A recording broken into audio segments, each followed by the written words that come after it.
loss for the Pisco example that I gave earlier. 245.40. Things that Donald Trump did do good that people love. January 6th. You probably shut up. You guys are so nice. I'm sorry. No one liked Biden. We weren't voting for Biden. We were voting against Trump. Trump didn't send out mail-in ballots en masse, even to ex-cons. Democrats did, including pets, media reported. Yeah, no. So no, you guys have the wrong information. What happened was everyone loves Biden. There were rigged polls that you guys believe for some reason. I don't know why you still believe the rigged polls. And yeah, Trump and his cronies were in charge of the government at the time. Were putting in fake ballots. It's all been proven. It's just that Biden got way more legitimate votes and it was too big to rig, and that's why he won the Pisco, you're a smart guy. You're a smart guy. That's for you to have to just do that. Like. That's what you guys sound like. Hold on. It's his question, Alex. You'll have a chance to respond. Go ahead there. Yeah, no. So in conclusion, you can say all the things you want. If there's no hard proof, there's no hard proof. And when I give that, like, obviously I don't actually believe that about Trump trying to steal the election in that way, like he tried to steal it through other ways. You have to produce evidence, and us calling out the lack of evidence isn't us being like bad faith, unwilling to listen to it. I've had so many debates about what the election was stolen, and it's always garbage. I just spoke with one of Trump's lawyers, and he said the most compelling evidence that Trump actually won the 2020 election was the fact that the margin was like 4%. That's his evidence. Evidence is Biden won, therefore Biden cheated. And that's really at bottom what it grounds down to. And so, yeah, until you can show me the smoking gun, until you can show me the evidence, I'm not going to believe you, just like you shouldn't believe. For the record, LA is a Mediterranean climate with mild, wet winters and hot, dry summers. This biome is prevalent in California and other regions with similar climates. Sure, it might count as something different, but it might not necessarily be a desert. It might be the thing above a desert or whatever. But the reality is, or the fact is that the amount of people in California cannot be supported naturally with the amount of water there. California, I don't know if this is true or not, but it might be one of the largest water projects in the world in terms of how much water has to be moved down to LA in order to maintain the populations down there. I don't know if there might be bigger projects somewhere else in the world, but it is a massive endeavor to move that much water down there. Believe me when I just invent some rationale for why Trump tried to steal the election but failed. Name one city that can with its own natural aquifers. A little top 50 city. You might have heard of it. It's called Omaha, Nebraska, and it's one of the largest aquifers in the world underneath, not to brag or anything, but suck my dick, bitch. Yeah, we had a lot of water over there. Fuck you. Because it was too big to rig. Well, I would disagree and say that there is. I would say that there is little evidence, considering you look at the discrepancy of who won which states, considering whether they voted in person or through mail-in ballots, and then you can look at, hey, maybe he stole it, but he legally stole it, because you have people that are on the left that say they fortified the election through ballot harvesting, which is cringe. What is this? But he's always been pro-Palestine, and I gave him credit for that. Who? Forever. He's definitely not dirtbag left enough. Yeah, but in some respects, he used to do shit that Chaba Boys would never do, like fucking say the N-word. The tactical deployment of an N-word to show that the word does not scare him. The word has no power over him. A white man when talking to other racists. So. Oh shit. I don't know if I can call him a dirtbag leftist. Is Hassan? Oh my god. In Hassan's desperate search for allies, is Hassan starting to warm up to Vaush?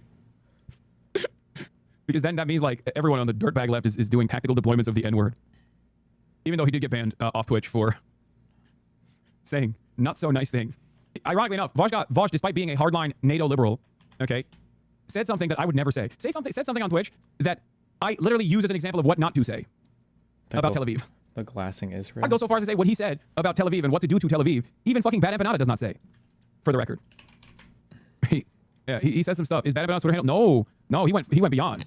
I think Bad Empanada was saying Dresden, Tel Aviv, whereas Vaush said something beyond that. He said Hiroshima, Tel Aviv. Pretty sure. Bad Empanada only says Dresden, Tel Aviv, whereas Vaush said, the N-word, but this time not the N-word that you've heard from him in the past, tactically deployed. This is the other tactical N-word. American healthcare is complicated, and it doesn't work as well. What? I've been linked this video 3 times the past few days, and somebody's like, somebody in my subreddit really wanted me to watch this. 737 views. As it possibly could. So I'm making this video to explain how the healthcare system works, how we can make it better, and I'm joined by a fantastic guest, Mr. King of the Coast. He is an economics student, and he actually studies healthcare policy for his job right now. My first question for you is, can you explain how the American health insurance system works? Yeah, so that's a great question, Micah, and I want to say I'm privileged to be on the show with you today. So the first one is Medicare. So that's about 17%. The best argument against anything having to do with U.S. healthcare is how unfathomably fucking complicated it is. Holy shit! of the population in the US. This is obviously the program for seniors. And one of the big misconceptions with Medicare is that it's purely government run. And it's actually not true. There's two different types of Medicare. There's traditional Medicare, which is run by the government. And then there's like Medicare Part B, which I think is one of the big things that United Healthcare or whatever covers. It's this expansion to Medicare shit. And then there is private Medicare, which are private plans that are run by outside health insurers like United Health. And right now, it's about 50-50 split between seniors in traditional Medicare and... That's the Medicare Part... Oh, wait, Part C and Part D, is it? I don't know. Seniors in Medicare Advantage. There's a lot of people who say we should get rid of private insurance. We should have Medicare for all, right? We should all be on the same system that our grandparents were on. But they don't know that actually 51% of people that are over 65 and on Medicare are on a private Medicare Advantage plan. And basically the way it works is the government says, hey, you can either stick with traditional Medicare, that's what you start with, or you can swap for one of these private plans which are regulated and subsidized by the government. And a lot of people choose the Medicare Advantage plans because they offer more coverage for the same cost. So it's important to recognize that actual Medicare for all wouldn't look like a government having a monopoly on all insurance. Now, what is the next big government insurance program we should talk about? The next program would be Medicaid and CHIP. And so these are really programs that aren't focused on the elderly, they're focused on the poor. Different from Medicare, they're not just solely financed federally, they're actually financed in this joint partnership between the states and the federal government. There's essentially a matching formula where if states put down money, the federal government will say, hey, we'll match it with this amount, and it tends to be higher if you're a poorer state. One thing that I think is also misunderstood about Medicaid is that most people in Medicaid are, again, in private plans. They are not in government-run plans. This is called Medicaid managed care. It's run very similarly to Medicare Advantage, where the government in the states will estimate, hey, what would this person cost based on their demographics and their health diagnoses in a government-run plan? We're going to give that lump sum to a private insurer, and then their job is supposedly to keep costs down without reducing quality. Now, CHIP stands for Child Health Insurance Program. So it's interesting. Poor kids and poor adults are not always on the same program. Also, some people are ultimate government healthcare receivers. They're on Medicare and Medicaid. My grandmother, for instance, whenever she was dealing with her the double whammy. cancer treatments, was beneficiaries of both programs. Now, how does that happen? What happens because Medicare doesn't actually cover everything. There's still costs, there's still premiums, like it's not even free. And Medicaid actually... Wait, is that true? There's premiums for Medicare? I didn't know that. Or does he mean there are things like copays and stuff? Because I think Medicare will have like copays. Like if you go to pick up a drug, you have to pay a little bit for like a drug that you pick up, I think. What happens because Medicare doesn't actually cover everything. There's still costs, there's still premiums, like it's not even free. And Medicaid actually will make sure that they don't have to go pay for some extra private supplemental plan. They can just stack both on top of each other and most everything is paid for. One thing to also note very briefly about Medicaid is that it has basically no premiums or cost sharing. And so contrary to what RFK Jr. thinks, that's actually like the standard. Medicaid applies to people that with zero income, in many cases if they're disabled or they have kids. So charging a premium would be really hard. Now you can charge one that scales with income, which we try to do all the time, but it's really hard to determine people's income when they're at that low income because often they don't file taxes. So we really Medicare has about an 80% coverage with 20% after deductible, about 200 to 400 depending on the supply.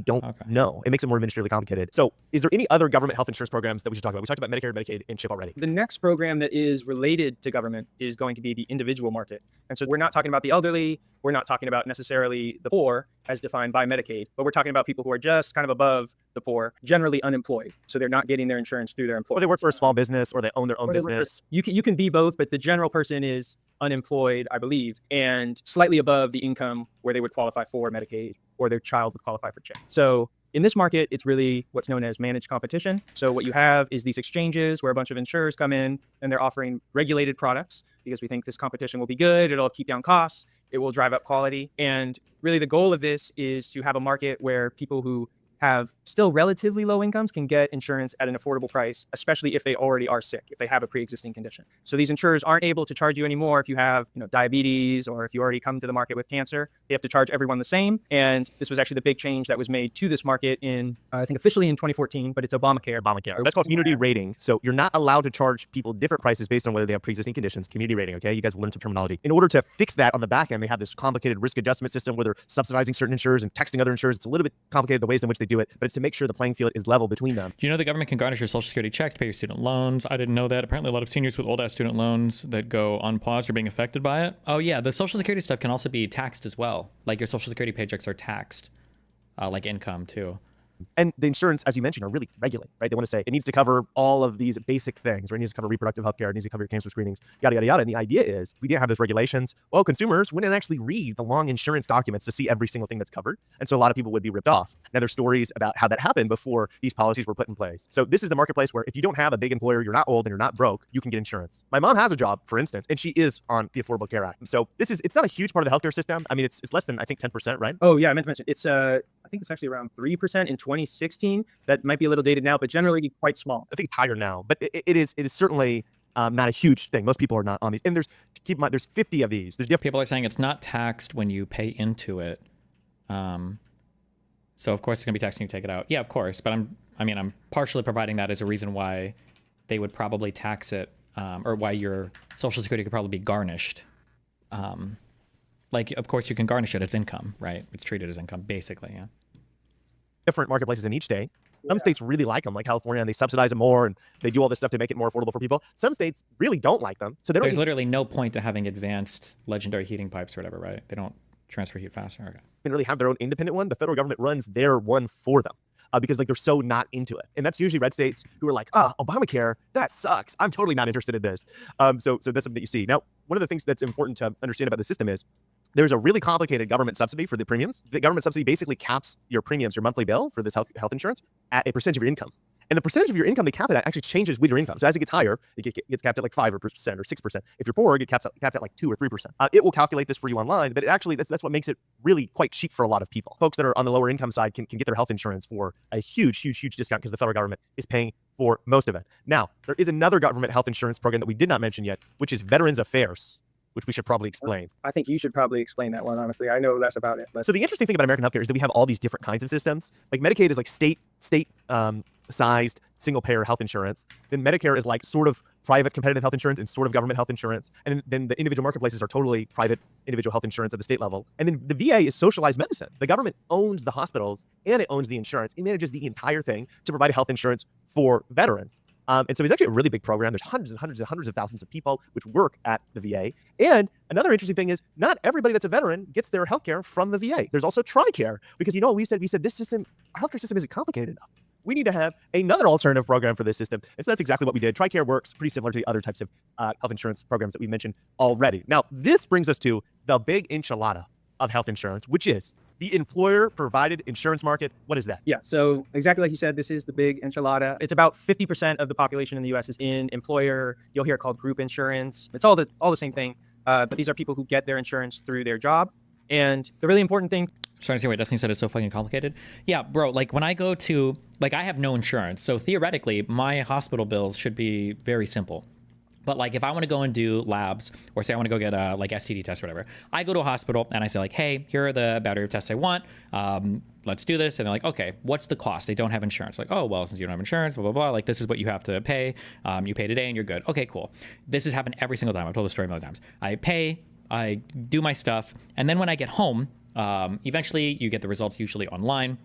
I'll have a bill that's mailed to me and I'll get a bill and I'll open it up. It's like, oh, ran a bill for $1,800 for a lab. So I'm like, okay. And then I'll call the hospital and I'll be like, hey, so you guys mailed me a bill for this. Why? I don't know why. And they're like, oh, don't worry about that. Just ignore it. Sorry. I'm like, okay. And then at that point, I'll either get another piece of mail that'll say, here's your new balance is $0, or I'll get another piece of mail that says your balance is actually $400. And then I'll call them again and be like, hey, do I need to pay this? And they're like, oh no, sorry, don't worry about that. And then I'll get another one saying that it's $0. It's just like, and this is for somebody with, I have no insurance, I just pay cash, okay? Tell me what to pay and I'll pay you. I don't care. Boom. And it's still like absurd. Everything about healthcare in the United States is absurdly fucking complicated. Or like when I go to buy my Vyvanse, every time I go to buy my Vyvanse, because I'm a cash paying customer, they're always like, are you sure? It's really expensive. Like, I know. Because it's like, I think I pay $1,300 to pick up 3 months worth. So they're like, well, hold on. Why don't you get a coupon first? So they have a phone sitting there, and then you pick up the phone, and then you type in your prescription, and you look on some website called the Good RX or whatever, and then you see if there's a coupon available, and you're like, okay, here's a random coupon. And they're like, cool, let's scan that. And for Vyvanse, it's like, you save like $5 if you're getting the brand name. And they're like, okay, cool. And it's like, what is the purpose of, what are we doing right now? Why are you giving me a phone to scan for a coupon that I don't like reasonably have to like and this is for somebody with no insurance. So theoretically, my bill should be the easiest, or not the cheapest. It should be the easiest to understand, the simplest to do. But it's just like, oh my God, it's actually so unfathomably fucking complicated navigating the U.S. healthcare system. It's cancer AIDS. To understand about employer insurance is it's not necessarily this, just natural thing that emerged, but it's instead subsidized by the government indirectly through a tax deduction. How the fuck do you get 3-month prescription? I can't get more than a month. I told my doctor that I abuse downers like crazy, that I like Oxy, I like heroin, I do perks. And he's like, really? And I'm like, yeah. And he's like, okay, so you probably don't abuse uppers at all, right? I'm like, no, never. And he's like, okay. And then he gave me 3 months. Got him. deduction. So if your employer decides to pay you $100 and they do it in what we call Why wages, don't you just get insurance? I'll set it up probably next year with my company, I guess. I just have to, it's a whole thing.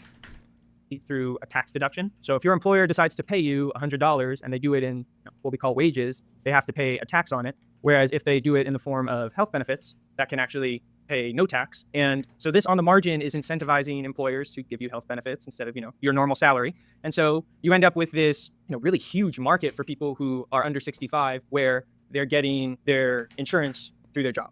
And the actual kind of weird thing about this is it's technically called a market, but it's only a market from the perspective of the employer who's getting to go out and select the plan. So most employers have a single plan that they're offering to everybody. I think one really important thing to understand about this market is there's a big move to something called self-funding. So this is about, I think 65% of people who have employer insurance now are on a self-funded plan. And what this means in very simple terms is that instead of the employer paying a premium to an insurer, and that insurer will then, pay out all the claims when people at this company get sick, it's instead the employer is collecting premiums.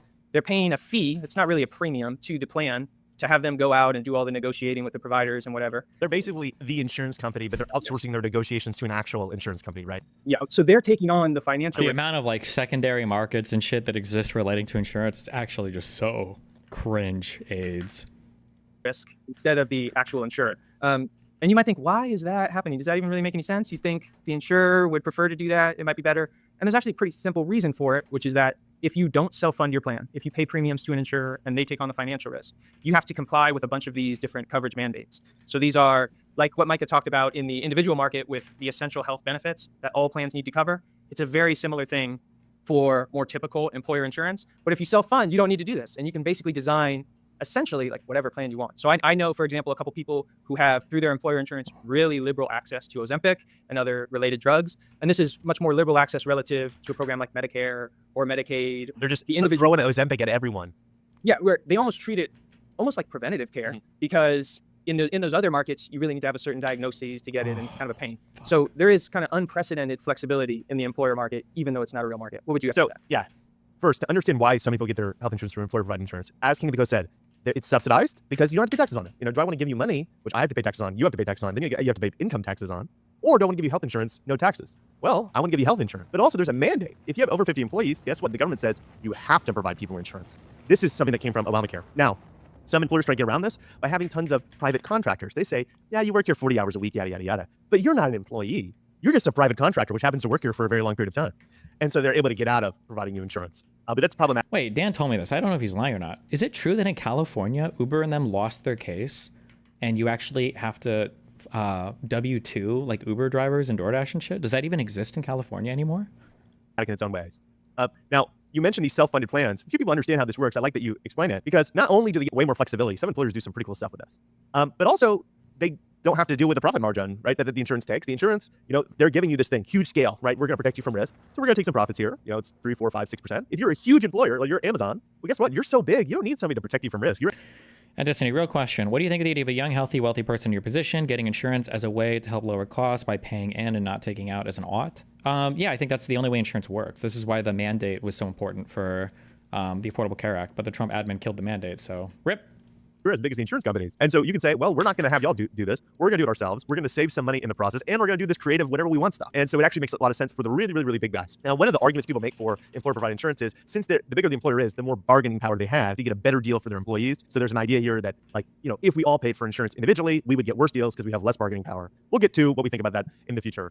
So this is the insurance system. Is there anything about health insurance that we missed? Yes, there's one other system that is not, I don't know if you technically call it a system, but it is the almost uninsured market in the US. So this is about 10% of Americans who don't have any health insurance technically. And so what we do with them is because they're not technically on a plan, who don't have an insured market in the US. So this is about 10% of Americans who don't have any health insurance technically. And so what we do with them is because they're not technically on a plan, we don't just leave them out to dry necessarily. Instead, what we do is we subsidize a lot of care. This is from both the federal government and state governments. Hell yeah, I'm getting subsidized? I didn't even know that. Subsidize me, baby. We subsidize care to be provided to people who are uninsured. And depending on how exactly low your income is when you're uninsured, that hospital care may end up being free. It may end up being reduced price. And a lot of times, like a lot of the time, it is care that the hospital is providing to you as an uninsured person, and then they're putting you on a payment plan where you will, over time, supposedly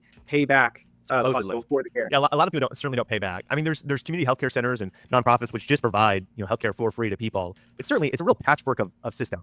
And we have a lot of uncompensated care in this country where the doctor's offices and the hospitals provide the care, but they don't ever really get paid for it, which that either the government has to try to subsidize it on the back end to pay for it, or that they charge higher prices to everybody else to offset the costs. So that's definitely a big thing. There's also like unregulated private individual insurance, which used to be much more frequent. It still happens. These plans are often scams. They're pretty bad. The kind of people who purchase them are not necessarily the most scrupulous of people, right? They're like, oh, I don't have health insurance. I saw this advertisement for Joe Blow's health insurance company. Okay, well, Joe seems like a nice guy. I'm going to buy it. It's not a huge number of people that are on these plans, but they're known for not being the best. So that covers how health insurance works. If there's any takeaways that you should have, it is that we have literally tried everything, and we have the most fragmented healthcare system in the entire world. The rest of the world usually just chooses one thing. Maybe if they're feeling really special, they choose two things. They're like, we're going to have a government system and this private system. But America, we said we can't decide. So we're going to choose everything, and we're going to choose it multiple times for different people. And that has some adverse consequences. Let's transition to some of the commonly cited problems about our healthcare system so that we can explain which ones are true, which ones are false, and then we can get to some problems that people don't really cite that actually are genuinely a big issue that we should address. Which problem should we start with? So the first problem we need to talk about is the big one, and this is the problem that the U.S. spends about twice as much. What is your opinion in the most favored nation drug pricing bullshit Trump has been talking about? It's dumb, but it's complicated economic reasons to explain why it's dumb, and I'm tired of explaining it, so suck my dick. As other developed countries on healthcare. And this is really like a commonly cited problem, but I think, and I think Micah thinks as well, this problem is very misunderstood. So it is true that the US spends a lot more than other countries, especially European countries. But the thing to understand is that healthcare is a consumption good. And ultimately, people's capacity to consume consumption goods is downstream of whatever their income is. And why is that important? The fact of the matter is that the US has a lot higher household incomes than all of these other countries where people compare us to. And so when you think about it in that lens, it's actually pretty natural. You would think that the US would spend a lot more on healthcare because the households here are actually richer. This isn't necessarily just speculation either. You see, if you look in the cross-section of countries, that there's a really strong correlation between the household incomes of the nation, the average household incomes, and average healthcare spending. And it's not just necessarily in the cross-section either. If you look over time, what you'll see is that basically every country is following the US trajectory of healthcare spending as they get richer. And so this suggests that there's something going on where as people get richer, as they're already satisfying their really basic necessities, so they've got food, they've got housing, whatever, on the margin, what they're spending that additional dollar on is their health. And I think that makes a lot of sense. Is there anything you'd like to add to that? I think something that illustrates the point that you're making is the second most expensive healthcare system in the OECD, the developed countries, is Switzerland. Why?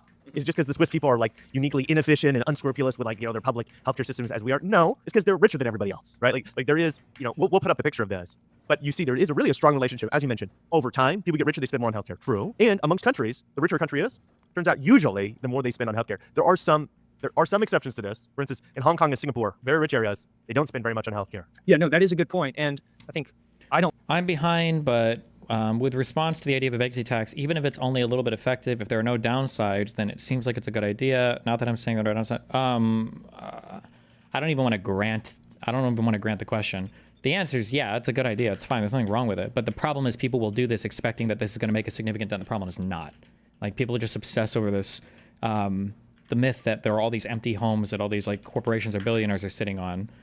So I almost don't even want to grant the answer. But I mean, the answer is yeah. I mean, there's no downside to it. You might as well. Vacancy taxes, I think a vacancy tax is totally fine because you don't want land sitting there unused. I think that's bad. It's just not going to make a significant dent in your housing markets. I don't fully understand why that is, but I think one story you could tell is that those areas are kind of uniquely suppressing the demand for healthcare in a way that these other countries aren't able to. I don't know if you have. I think it also introduce a lot of technology to reduce costs. Because if you look at a place like Singapore, we'll evaluate this more later. The actual prices they pay for the healthcare are really remarkably low. Like just a fraction of the amount that we pay here, which is interesting because you can imagine in Morocco they pay a lot less for healthcare than we do because they're poor, right? So the wages are low, so it's just cheaper to do stuff. In Singapore, the wages are high. They're as high as here, but their healthcare costs are so lower. Why? Because they use a lot more technology, from my understanding. They use more efficient practices, so they use that labor, they ration it more efficiently. And so this is the reason why healthcare costs go up with income is for really two main reasons. First, you spend more on stuff, right? You're just like, I want more healthcare because, what else am I going to spend all this money on? I want to stay alive, right? Especially late life care. You're like, man, if I have cancer or something, I'm going to throw everything I got at it because what are you going to do? You're going to say, okay, I'm going to choose between buying more TVs and buying more healthcare. There's no downside. What about in Nebraska where half the people have left? First of all, I don't think half the people left Nebraska. But secondly, what do you mean? Then sell your fucking home. Don't just hold on to it. Stop being a home hoarder, okay? I mean, if you have the extra income and you're housed and you're fed and whatever, you're gonna throw the money at cancer, right? Like you are gonna try to solve your chronic condition or illness or disease. So just people. What percentage of homes would have to be vacant for you to say it's a problem worth addressing? I don't know. You can address it if you want. It doesn't have to just be one thing. I don't know where this weird obsession comes from. You can address lots of problems. It's not a significant issue in any housing market that I've ever seen. I haven't seen that demonstrated ever. Your vacancies tend to be highest in markets that have the least amount of demand. Consume more healthcare in rich countries, but also Like, I don't even know, just functionally, I don't know if that would ever even be a problem worth addressing because there's just typically not much incentive to have a vacant property. Like, you're losing money by just having a property sit there and having it be vacant. wages are higher, even if the workers are more productive. Wages have to be higher because the total wage rate at the economy-wide level is growing, and so wages in all sectors have to grow at the same rate or a similar rate to keep up. And that's why going to a doctor, a physician in the United States is more expensive today than it's ever been before. And next year, it will be more expensive than it ever was previously because as wages grow, that means wages even in healthcare are growing. So it's going to get more and more expensive. Since we have higher wages here, naturally, just providing healthcare will be more expensive, even if it's the same amount of healthcare. So that's cost. Some of the degree of difference in American healthcare spending in other countries is over-exaggerated, but there are components that contribute to it that many people make allegations about that we want to explain. Why don't we start first with drug prices? We pay much higher drug prices than the rest of the world. This leads us to spending more on drugs. Does that explain all of the difference in our healthcare spending on drugs versus other countries? And also, is our extra healthcare spending on drugs justified or can it just be reduced without any negative consequences? So my understanding is that just more generally, you can't really explain the entirety of these differences in spending in terms of prices. People don't want to deal with the headache of being a landlord. Why rent things out and have to hire a property manager when you can sit on it and flip it or sell it years down the line? Because you're losing money doing that. There's so many better ways to make money. You're just flushing money down the drain. Some people might be retarded enough to do that, but it's just a waste of money. So the OECD has price indexes that are obviously going to be imperfect, but they suggest that about 50% of higher healthcare spending in the US is due to quantities, and about 50% is due to higher prices. And importantly, when we say higher prices, that doesn't necessarily mean you're just paying more for less. It could also mean higher prices are representing higher quality. That's obviously a claim. I'm not saying it's correct across the board. And it could also just represent the I love my B-roll. intensity of the care you're getting. So this is a concept where you might think of the quantity measure as a hospital stay, but what you're actually getting within a given hospital stay, that's the Wouldn't a vacancy tax discourage new units from being built for the fear of them going vacant? One, no, because if you're building in like high occupancy markets, you probably shouldn't have very many vacancies.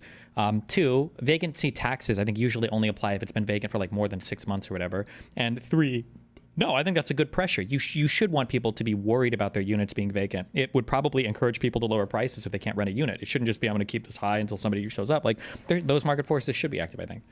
But intensity I don't think it would be of that the big of a service. deal. And so if you were looking at a price index across countries of hospital stays, what you'd see is that the price is a lot higher in these richer countries that deliver more intense care. So that's just the first point, is that it's not, in general, prices probably cannot explain these cross-country differences. But specifically now moving to drug prices, we do pay much higher drug prices than other countries. And this is by, I wouldn't necessarily say proponents, but by like acceptors as being just the price we pay for innovation. So the argument is that these companies are putting huge amounts of money into R&D up front. They're failing a lot when they try to develop these drugs.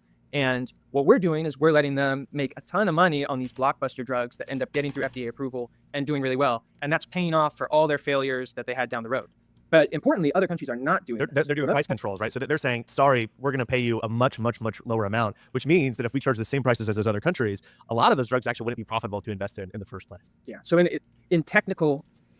Would the problem be most land is underutilized, like in Southern California cities? Over 90% of the residential units are single family? Maybe, but that's not an economic problem. I mean, it leads to an economic problem, but that's a cultural thing. Like in the United States of America, a lot of people want houses. They'd rather have a single family house than live in an apartment. Apartment is seen as like being a poor person if you live in an apartment. Like a lot of Americans still have that view. Econ jargon. What other countries are doing is something called marginal cost pricing. So they're essentially putting the price of these drugs at the point where once they've already been developed, the manufacturer would keep producing and selling them. But the price is so low that it wouldn't actually compensate them for all the upfront development costs that they incurred. And we Americans are the ones who are paying for those costs. That is at least the argument made by people who say we shouldn't, or we should at least accept high drug prices and not try to bring them down. Right. In other words, they're free riders off of America. Now, we do see that whenever America takes actions to reduce drug prices, which we've used government bargaining power to bring down the costs, there is a huge R&D response. And this is seen really everywhere. So there's really no dispute. If you bring down drug prices, guess what? The pharmaceutical companies are not investing in drug innovation because they care about us or they're like, I really want to solve cancer. They're mostly trying to make money. So if you bring down the amount of money that they can make from different drugs, well, guess what? They're going to invest in less drugs, less new ones. And that has consequences. So it is true. We could reduce American healthcare spending by hundreds of billions of dollars, probably, if we just did the same kind of price controls the rest of the world has. But there is an actual impact that has on healthcare innovation. Now, some people say we should do the price controls and then we should have the government fund all of the R&D and whatever, and that would actually be cheaper because these companies take really high margins. Totally possible. But just know that we don't just charge higher prices for the same drugs without any sort of benefits of that. Moving on to another issue that people frequently cite, administrative costs. Is American healthcare significantly more expensive than the rest of the world's because of administrative costs? So this is actually a pretty debated claim. It was, I think, about a month ago, making the rounds on Twitter, where you had, I think, Matt Yglesias and Eric Levitz and Noah Smith all arguing that, oh, administrative costs actually aren't that big a deal for American healthcare. And then you had Matt Brunig coming in and saying, oh, that's just looking at the insurer's administrative costs. You got to think about all the administrative costs on the provider side. So all the hassle that the doctors have to deal with complying with different plans. So I think it's unclear how much of the cost discrepancy is due to administrative costs, but a fact that is 100% true is that we have higher administrative costs in the US than we would have under a single payer system where we moved everybody from the many different plans that they're on to traditional Medicare. Is there anything you want to add on that before? For two reasons, right? First, the insurers have their own overhead. They have tons of employees. If you know anybody who works for an insurance company, guess what? Well, they probably would lose their job because the government, to scale up Medicare, you don't need that many more employees. You just don't. So it's a lot simpler for them, insurance side. But also, it is a lot simpler on the provider side to not have to negotiate with tons of different people all the time, not have to facilitate claims and payments to all these different people. In America, not only do we have all these different insurers and all these different providers, but we also have all these different payment systems, these like middleman intermediaries, which facilitate these transactions. Sometimes there's multiple middlemen just for a simple transaction. There's also pharmaceutical benefits managers, which are in the mix. So it is 100% true that if you cut down on these middlemen and you try to simplify the administrative processes for the providers and the health insurers, you could reduce costs. The estimates on this range, but McKinsey and company did an estimate and they found it was hundreds and hundreds of billions of dollars of savings that you could generate, which means that it is worthwhile to at least look into. Certainly, if you know any physicians or doctors or people that work in healthcare, they will whine about administrative costs. So there is something that this talking point is getting at.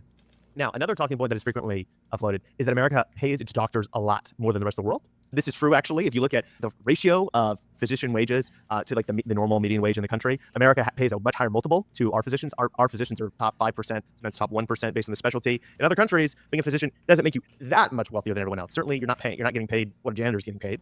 But the degree of position in the wage distribution is more notable for physicians in the United States. Why is that? And is that an avoidable problem that we have? Well, I would actually add a little bit of nuance to that claim, Micah, Okay. and say that it is 100% true that relative to the median wage, doctors in the US are making way more than doctors relative to the median wage in other countries. However, that is probably more just a reflection of greater wage inequality in the United States. So just in general, high-skilled occupations in the US are making a lot more, or at least you might call them highly educated occupations, are just making way more than the median wage than they are allowed to make in other countries. And so if you were actually to compare the wage of the average doctor, for example, to the wage of other people in like the top 5% of earners, what you find is that relative to those top 5% of earners, I think doctors in the US make like 1.5 times as much, 1.3 times as much. And that is on par with what doctors make relative to the very top earners in other countries. So if you think of those other occupations as kind of the outside option for really smart people who are going to go into medicine and take all this time training, going to school, doing the residency. So it's a really like long time where you're not making any money. You might think that relative to those occupations that are also high paying, US doctors may not actually be over. So it really is about what your benchmark is, right? So there's one view, which is the one that you're expressing right now, which is there's really only a very small percentage of the population, the most intelligent, the most hardworking people that can be doctors to a sufficient grade. And so we need to pay wages that are competitive for the other professions they're choosing between for it to make sense, right? You can't just lower doctor wages and then now there's not enough high-skilled people going into the sector. There's another view, which is really actually, there's a lot of people that could be doctors that are reasonably intelligent enough, that could be educated enough to be doctors. And so we don't need to just compare doctors to like the highest skill, highest wage people. Like you're either a doctor or an investment banker. You can compare it to a lot of other, like a much broader swath of the population, maybe the top 30% or the top 40%. And that's the better. Could there be a situation where you own a 100-unit apartment, but you decide to rent out 75 units, keep 25 vacant to create an artificial shortage and charge higher rent while reducing maintenance? You would have to corner like the entire rental market to do that, because I imagine that would just be 25% of your income just lost. That's so much money you would lose out on. You'd have to be able to charge such a higher premium, and you'd have to hope that there aren't other people that can compete with you with the market on rent. Framework of comparison. I'm personally probably in the latter camp. I think that there's certainly, doctors should be sharp and intelligent and smart. But I don't think that it's a profession that requires such a high degree of knowledge and intelligence and natural skill that it only applies to like the top 5% of most skilled, richest workers. I don't think that, you either are a CEO or a doctor, and that's the kind of competition that we have. Now, people often mention what part of the explanation for why doctor wages are supposed to be so much higher in the United States is how much harder it is to become a doctor in the United States. Do you think there's any sort of truth to that? And can you kind of outline how our process is more complicated than other countries? Yeah, so I think I would say there's some truth to that. How the process works here, which is different than other countries, is that you have to spend 4 years in undergrad, and then you do your 4 years in med school, and then you do your residency, which I think depending on the specialty that you go into can be like 3 to 8 years. Feel free to correct me on that. But that's a very long process when you put it all together. And if you compare it to other countries, what they end up doing is something closer to like 6 years of education pre-residency. A lot of that is, I think they cut the undergrad portion to about 2 years, and then you do one program, like the 3 to 4 years of med school. Yeah, and exactly, it's bundled into one program. And so they can become doctors way faster than you can really become a doctor in the US. Why exactly that is the case is, I think, an interesting question. Because as it stands, no one is technically stopping like hospitals from hiring doctors that went to 6-year combined undergrad med school degrees. So it's an interesting question of why they haven't actually taken off in the US, but I agree that's definitely a portion of why. It used to be a thing, I believe, where you didn't need undergrad to go to medical school, and then it became a thing. It's the same thing with law school, actually. I know this is the case for law school, because law school, you could just go get your bachelor's of law, and then they changed it where it had to be a graduate degree. I have no idea why for... Actually, I don't know for medicine either. I don't know why for law or for medicine, why you would have to have an undergrad before going to the specialty school. That seems really weird. I don't... Other than like those professions just artificially protecting themselves. And there was professional groups which wanted the process to be longer so that they could get paid more because there's fewer people that end up completing the process. The harder the process is, the fewer people that complete it, which means the higher the wages for those that do. Yeah. Now, another difference is that we have to pay to go to medical school. A lot of other countries, it's free, it's subsidized. Maybe you even get a stipend for going. My God. And we have a scarcity of seats. So we actually have less physicians per capita than most other countries, except for Japan and South Korea. And that is a function of us having less residencies and us having less medical school seats. Everybody knows people that were really smart, that worked very hard, that studied for the MCAT for a very long time, and they didn't get into medical school. So the difficulty of getting into medical school is a part of the strenuousness, which contributes to the wage premium. But also, there just is like a bottleneck, which is the supply of seats and the supply of residencies. And this happens because it's not actually a market for the supply of seats. Like, it's not moving with supply and demand, actually. The acceptance rate for these schools is constantly and consistently dropping. And we had a moratorium, actually, on medical school seat expansions for about like 20 years because we thought we were going to have a doctor oversupply. So there is like actual government and kind of nonprofit ecosystem that has led to a real difference in the demand for going to medical school and the supply of actual institutions and seats available to those people to actually complete that training process. Yeah, I think I just wanted to add on, you brought up residency. I think it's important to understand how residency is financed in the US, which might help people understand why there might not be enough seats. But for the most part, if you're doing a residency in the US, like my dad, he's a surgeon, they're doing a Medicare finance residency. So their hospital that they're training at is getting money from normally the federal government, but also state Medicaid programs to essentially cover their salary while they train. And the argument from the hospitals is that, if you have an established attending physician, so that's the head physician, their workload's going to get all clogged up by having to train all these newbies. And so they need to be compensated for that. And just paying the trainees basically nothing is not enough. Nobody would want to come into medicine. That's their argument. So a lot of residencies are funded this way, but there's also an important other sector of residencies that is funded directly by the hospitals. And how this works is they really just offer to train these incoming hopeful physicians in exchange for paying them really, really low wages. Like my dad, I remember, was making about like the same amount of money as my mom when he was training. And my mom at that time was like an elementary school teacher. So you're really not making a lot of money during the training process. And the hospitals justify this by saying it is costly to train people. And so if you want to get more people through residency, it's probably true that you have to subsidize it. But there's a question about whether there's really a bottleneck in like a certain kind of like government sense of blocking new residents, or there are just like not enough people who want to work at what the market wage would be. What would you say? Well, I think the bottleneck is more when it comes to medical school seats because there's accreditation. So actually starting a new medical school, even expanding medical schools is not a straightforward process. There is a lot of different government entities that allow physicians groups to have veto points to reduce expansion of the actual supply of training physicians. But in short, it is probably true that healthcare physician wages could be lower, which means healthcare could be cheaper. And the reason why we pay them more here than other places is it's hard to go through the process. The process is more expensive because people themselves pay for it. It is longer. And there's also some bottlenecks, right? It is like the supply and demand of medical school seats is not moving like a normal market where more people want to go to medical school and bam, now there's more seats available for them. Now, that's enough time on that. So there's one other thing that I think we should address before we cap off this expensive cost section. let's talk a little bit about volumes, right, and quality, so people understand what Americans are actually paying for and the differences between what we pay for here and other places. We mentioned drugs earlier. Americans have access to newer drugs than other people. We also consume more drugs than other places. So we consume a higher volume of drugs, and they're disproportionately newer drugs than other places, which and brand name drugs, which means, well, they're going to be more expensive. Does that hold true in other areas of healthcare in terms of like healthcare services, how much we get tested, the kind of treatments we receive, the surgeries, et cetera, et cetera, et cetera? So in an international sense, it does seem to be true that generally the US is, or Americans are consuming higher technology or more intense forms of care. For example, MRI scans, stuff like organ transplants, like these procedures that are really what you think of as kind of cutting edge. It's not always clear that there are huge clinical improvements from doing them, but they are a lot more costly, and maybe on the margin, they're improving care just enough that it ends up being worth it. But it is generally true that the US is consuming higher quantities of care, especially when you factor in the intensity of that care. And there's actually, I think, good evidence for this within the US when you compare the care that people are getting in that market we were talking about earlier,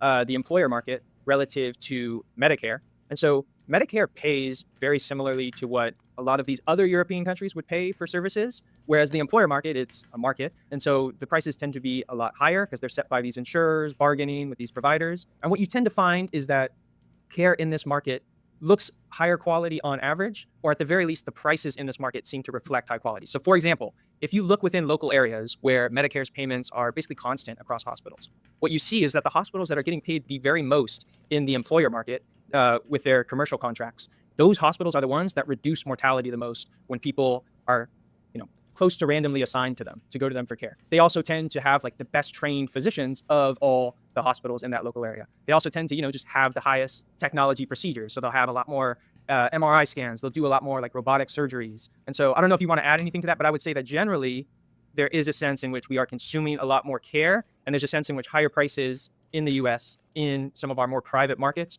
do reflect that. I will just briefly note that that relationship seems to be true, but it's not the whole story, because there is also these markets that are very concentrated, where there are just very few hospitals within the local area. And in those places, it seems like we're getting higher prices for nothing. Right. So there's a mixture of different explanations, right? Like, because we consume a lot of low value care, which probably inflates our healthcare costs. In other countries, they really try to take out that healthcare, which isn't doing very much and costing a lot. We consume sometimes better care, which is more expensive, but other countries would rule cost ineffective, right? It's just not worth the money. We consume a lot of tests. We get tested a lot. We have a lot of specialists in this country. We go to specialists for tons of stuff that people might not go to specialists for in other places. In other countries, they have more gatekeeping. So they try to send you to your primary care doctor more. We spend less time with our primary care doctor. They want to keep you out of the hospital. They want to keep you from going to specialists to reduce their costs. There are these things where like we actually just are spending more for about the same. Because there isn't really competition, and because the government's not there, they're not regulating the prices. So you have sometimes huge price varieties for things like an MRI scan, which are not really explained by anything objective. So somebody there is just making some extra money, and maybe that's going to something, or maybe it's going distributed inefficiently, so it's really not going anywhere that's helpful to the society.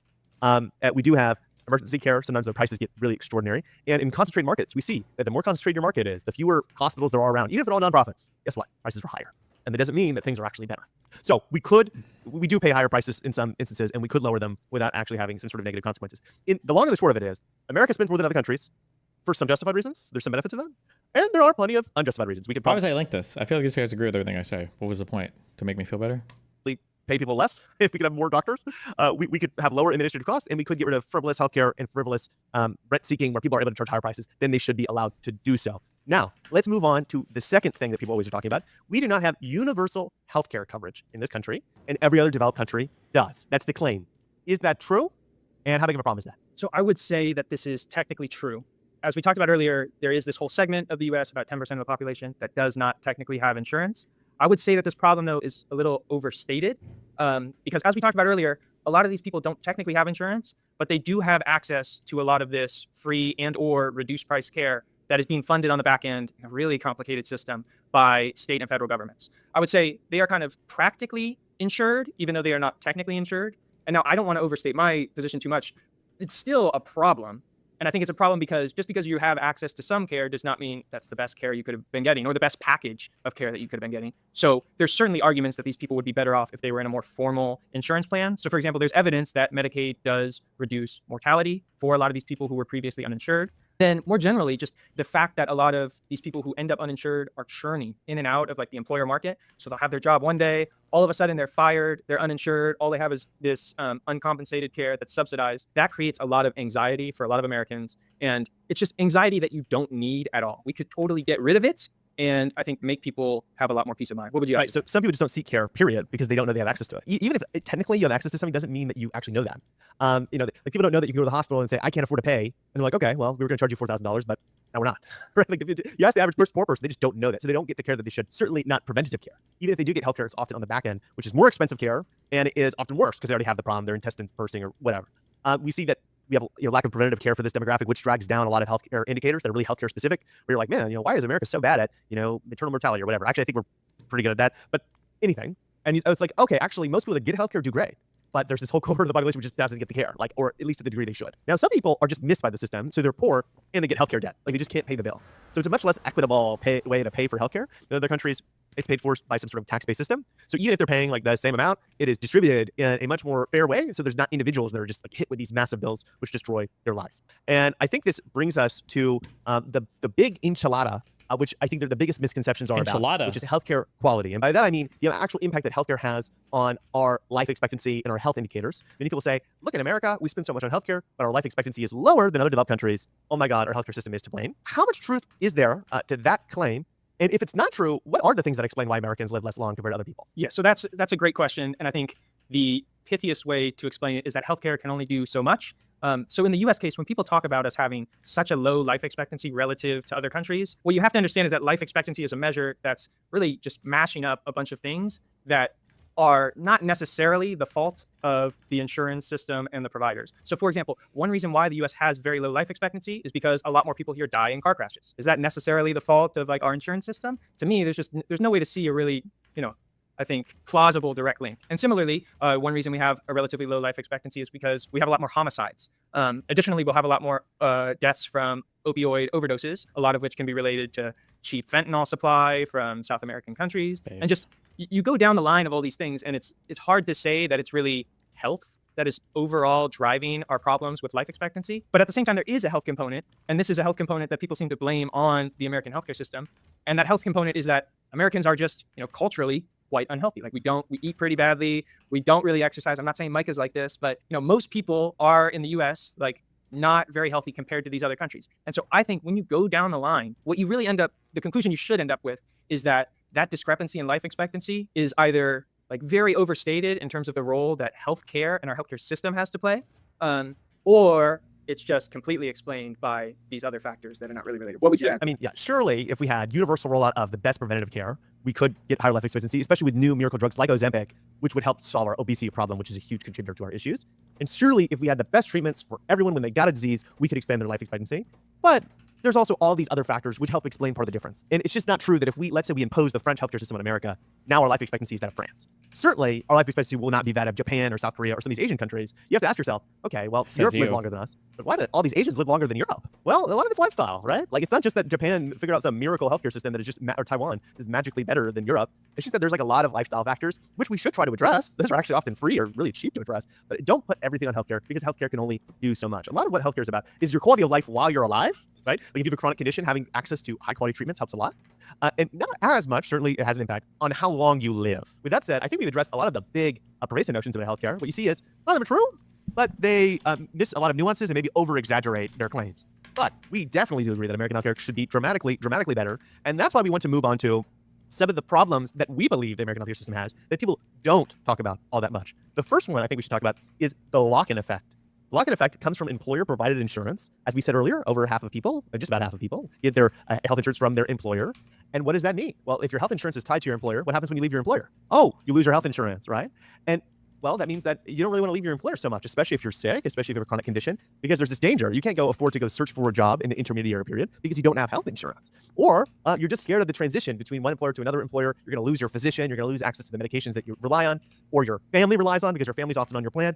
This adds frictions in the employment market. And do these frictions actually have a large negative impact? I think it's one of those things that's hard to test. Sure. But if you think just intuitively, losing your health insurance is something that nobody really wants to happen. And so it would make sense that people on the margin are going to be worried about this. And one kind of interesting thing that you kind of alluded to is that because you lose your insurance when you leave your employer, one thing that this could exacerbate is competition for workers. So if you think about it, you get a job offer or you think there might be a job offer out there from a better company and you want to spend time actually looking for it. in the US system, for most people, you have to give up your health insurance to be able to go do that. And so even if there's this better company over here who's willing to pay you a lot more, you might not be willing to take that risk because you have to spend this time uninsured. Maybe you can't exactly get a plan in the individual market on like the Obamacare exchanges. You don't want to deal with that system of uncompensated care. So that's really, I think, the crux of the issue is that it hurts one of the greatest things, which is that companies can compete for workers and the best companies can attract them over time through higher wages. Right. And would you add anything? this has real macroeconomic effects, right? Because if employers really have this power over you, they can treat you worse, they can pay you worse. You don't go to the most productive job opportunity, which means you make less, your quality of life is worse, and the government takes less in taxes. So there's this actual negative social impact from this effect, the lock-in effect. And it's a big problem. And that's why pretty much amongst healthcare nerds, everyone agrees that we should just not rely on employer-provided insurance so much. That's one of the areas of American exceptionalism. Almost no one in the world really relies on employer-provided insurance as much as we do. And so everyone just disagrees about what we should replace it with, but few people actually are huge fans of the system other than the lobbyists for the employers themselves, which happen to be really big fans. So the next problem that is really important to discuss is that we are not maximizing our innovative potential in the United States. And so a great example of this, really economy-wide, but it also applies very much in the healthcare sector, is the problem of frivolous patenting. And so patents are a huge component of how companies here develop drugs and devices. They're going to invest a bunch up front. They're going to then get approval for it. They're going to patent it, and then they're going to sell it as a monopolist for a while. And the idea is that period of being a monopolist is when they can, again, like we mentioned earlier, recover all those upfront costs and all the failures along the way. Now, the problem is that patenting is pretty cheap in a sense because you can patent a lot of things that you don't even necessarily use or that are only marginal improvements on existing treatments. And so what this means is if I'm a company who has this blockbuster drug, for example, and I want to patent everything under the sun that's like even close to it, so I know I won't have another competitor. And then, and this is the worst part, I won't even use those other patents that I've already just gotten, and I'll just sit on them. Then I can sell as a monopolist. This will then slow, obviously, competition in the market, but also progress. So other companies might want to come in and use my patent to develop, an improvement along the way. And so just really in all different facets, price, future innovation, this is a really big problem. What would you add to that? Yeah, right. So these frivolous copycat patents, which we should crack down on so that you actually, people are only investing in actual innovation and not researching things that are monopolizing things that are unhelpful. There's also the FDA, which goes really slow. Sometimes it applies too high of standards. We don't approve drugs that are approved in Canada automatically. There's inefficiencies there, which raise costs and slow down innovation. I think that this brings us to another issue, which almost very rarely is talked about, which is the lack of price competition in America, or just competition amongst healthcare providers anyway. People don't shop for healthcare, especially even shoppable services. If you need to go to an emergency room, you can't really shop for that, right? You're gonna go to the nearest hospital. But if you need surgery, well, you actually can shop for that. If you need to go see a specialist, you can shop for that. It's not urgent. And there's not really a mechanism to do so because you're not really paying, you're not really exposed to the price. Often you're locked into a network where everything's pre-negotiated. There's not transparency in the prices or ways to judge different types of doctors in the ways that there could be. And we've seen many countries like Singapore, where there is a lot more transparency in price competition, and in plastic surgery in the United States, where there is a lot more of the presence of actual competition and you're paying, prices get lower. They find more productive ways to do things. Well, because there's an incentive to do so. And so something that we could do in the United States is try to inject more price competition where it's feasible. And so there's kind of two perspectives on this of how you can get more price competition. One is actually thinking about, with our existing system of insurance, what can insurers do to make... Yeah, I was going to say, technically, theoretically, you shouldn't need individuals to shop for price. Theoretically, this should be a function of the insurance market. Theoretically, the insurance company should be able to shop for price more efficiently than an insured individual should, because they should have more information about the market. Now, in effect, what this looks like, I'm not entirely sure. You'd rely on competition between insurers, and I don't know how that would actually play out in effect. But consumers more price sensitive. And so one way that a lot of insurers have been experimenting with is something called reference pricing. Micah obviously loves this, but the gist of what happens is the insurer will give people price information. So let's say on MRIs, that would be kind of the canonical shoppable service.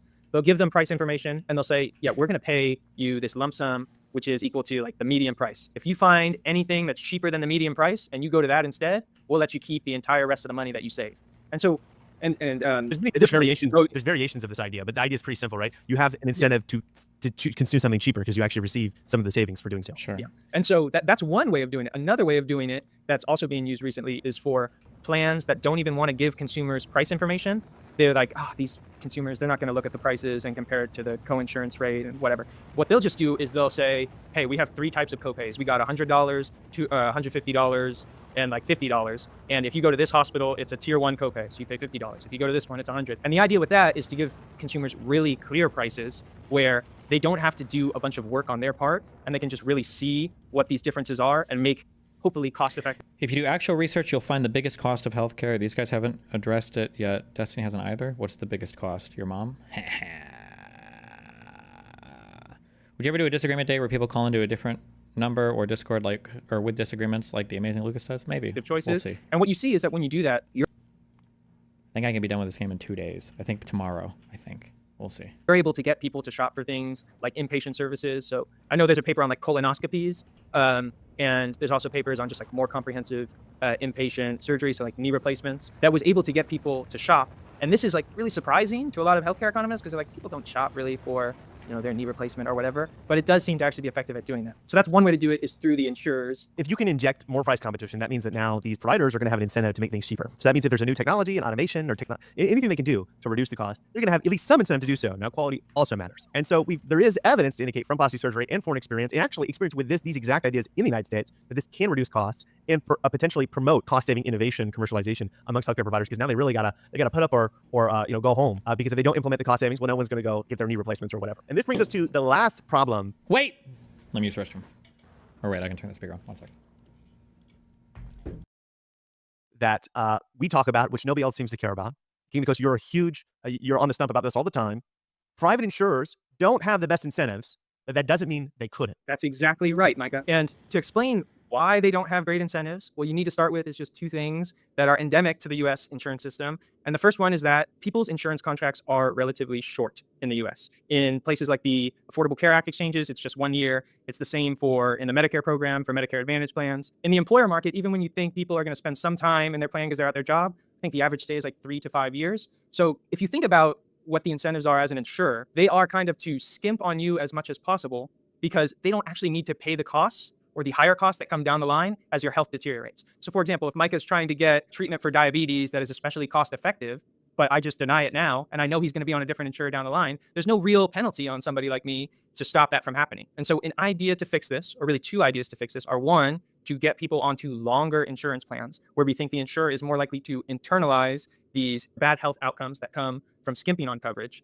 And then additionally, we think another important thing is to bundle health insurance with life insurance. So for people who don't know, life insurance is essentially just the insurer will pay you if you die. And often people will get it because they're trying to protect their family from their death and the financial consequences of it. But there's no reason we couldn't just generally bundle a life insurance benefit, like a really kind of bare bones life insurance benefit, with our health insurance. And what you could really think about this as is, it's this penalty that insurers have to pay if they do kind of the most severe thing of all, which is lead you to die under their supervision. And so we think that if we were able to get people into longer term contracts where the insurers are also liable for your life, that they would have much stronger incentives to invest in high quality care, to get you the preventative stuff that you need early, to make sure that, let's say they're using a reference pricing tool, to make sure you're not just going to super cheap, low quality hospitals, but making sure you're going to ones that are low cost and relatively high quality. Right. So there's all these good incentives that can come. It's a really simple idea that what's profit maximizing for the insurer should be also the thing that's best for you.